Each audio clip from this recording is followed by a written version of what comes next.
What is up, everybody? It's your boy Rogue here. So, bring you guys this impromptu late video. I ain't gonna lie, I just smoked, and I'm on Facebook, and I see that Konami just dropped some new product for us to go over. So, it's the new Azamina cards and some of the new Goblin Rider cards. It's like 5 new cards that got released just literally right now, 3 minutes ago. So let's talk about them. So the first card I'm gonna talk about is Queen of the Azamina. This card is treated as a sinful spoils card. You can only use this card's first in effect once per turn. If this card is sent to the graveyard or banished from your hand or field activated or an activated effect, you can special summon this card when your Azamina or white forest monster destroys the monster by battle. You can target one spoils card in your special card zone and add it to your hand. I don't play that deck. Seems like it's pretty decent for what it's worth. They're gonna be sending it to the graveyard to this effect off anyway. Then if you destroy something by battle, now that's the thing, decks don't really do a lot of destruction by battle right now. However, when they can do it, it seems okay. Like I said, I don't play the Azamina stuff, so I don't know how good it is, but if this is like a hero card, I'd be like, yeah, maybe somebody have a combo deck with it, but right now it just seems kind of mid. Next card they're talking about, also shout out to Yugioh organization right now. Yugioh organization is the group that just dropping all these stuff, so. Next card we're talking about SnakeEye Dragon. It's a fusion. One SnakeEye monster, one illusion monster. Must be fusion summon or special summon by sending 2 face-up monster cards from your target card zone to the graveyard. You can only use effect per turn. If this card is special summon, you can target 1 face-up monster in the field, place it in the only special target zone. Continue your spell. It seems okay. I know some people were like, is this Crystal Beast support? I'm like, I don't see the Crystal Beast correlation, but it seemed like it's an okay card. I mean, it's a fusion card, so why wouldn't they run it just to get an extra card that pops into the back row? I can definitely see this card being used, honestly. As a player, like, playing against the Snake Eyes decks, I can definitely see this card as a card that will be used, so seems pretty good. Next up, Saint Azamina. So it's like that little spell card became a fusion monster now. 1 level 6 or higher fusion monster, plus 1 level 6 or higher synchro monster to make it. You can only use the second effect this card's name once per turn. Your opponent cannot target this card, cards they control, and cards in the graveyard and management with card effects. Also, they take any battle damage they take. They take any battle damage you would have taken instead. Hold on, what the? That seems pretty good. A little hard to bring out. Your opponent cannot target this card, cards they control, and cards in their graveyard, and banishment with effects. That seems pretty good, but it's targeting, so it's kind of like, I don't know how effective it's gonna be, but that seems pretty good. Second effect, you're gonna use once per turn. If this card is fusion summon this turn, quick effect, you can special summon 1 level 9 or lower Azamina monster from your deck or extra deck. Yeah, it seems pretty broken. They can bring out the Omni Negate dude. Okay, I like it. I don't even play that deck, but I like it. Next up, Kick-Ass Goblin Bikers. What is with these names, man? These names are hilarious. You can only use this first in effect once per turn. First effect, you can target face-up monster your opponent controls up to the number of goblin monsters you control. Detach one explosive material from your monster, and if you do, attach those targets to. That's pretty good.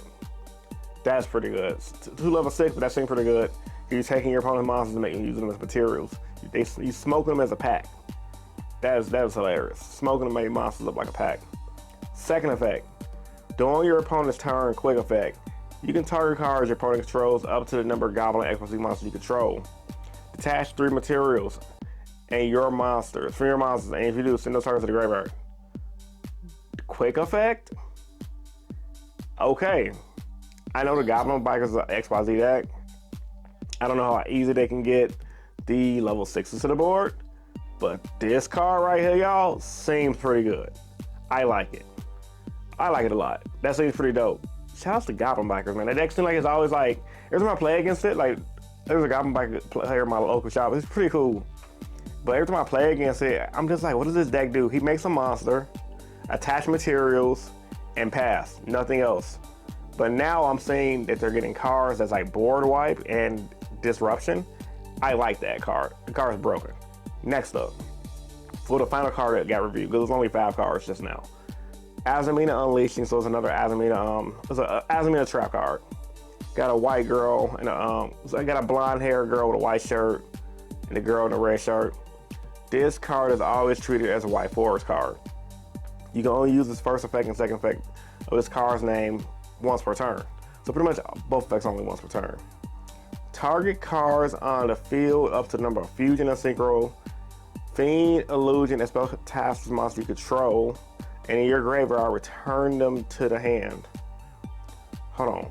So you count the number of fusion and synchro monsters you have in your field, and then so when you target them all fiends on the field, illusions on the field, and spellcasters, you throw it and you're gonna return your hand. It seems mid, I ain't gonna lie. Like I said, I don't know how good it's gonna be today, but it seems very mid. And I know it sounds kind of dumb saying, hey, I don't play this deck, but you know when you read a card, you're just like, this, it don't seem like it does much for an archetype. I mean, I know what the decks do a little bit, but not enough to like put the correlation together, if that makes sense. Second effect, if this card is sent to the graveyard to activate a monster effect, you can set this card. So,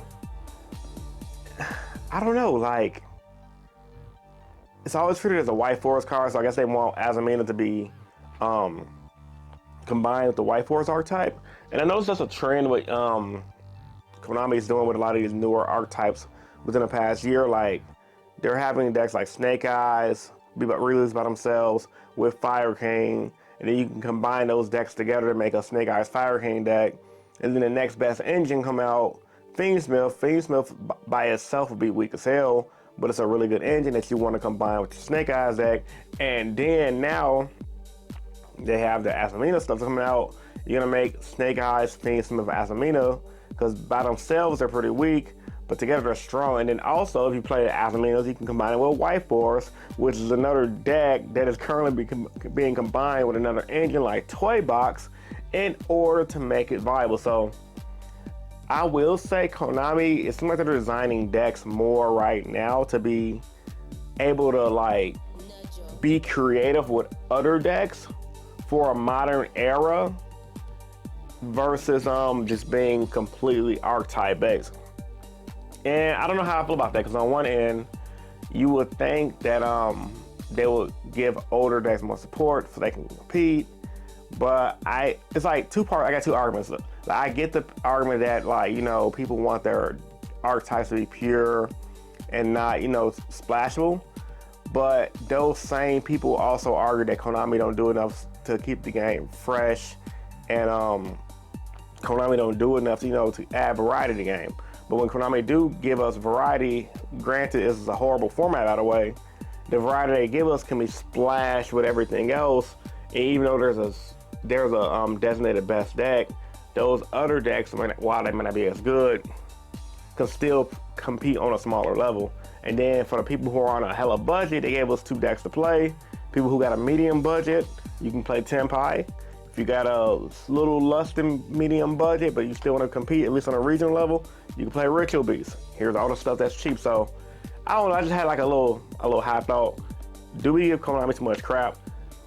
Let me know what you guys think about that in the comment section down below. Also, like the video, and let me know if you want me to do more of these like impromptu videos when cars drop in the middle of the night, because I'm a night owl, so I'm always up. I'm probably gonna drop this video as soon as possible. All right, man, it's your boy Rogue.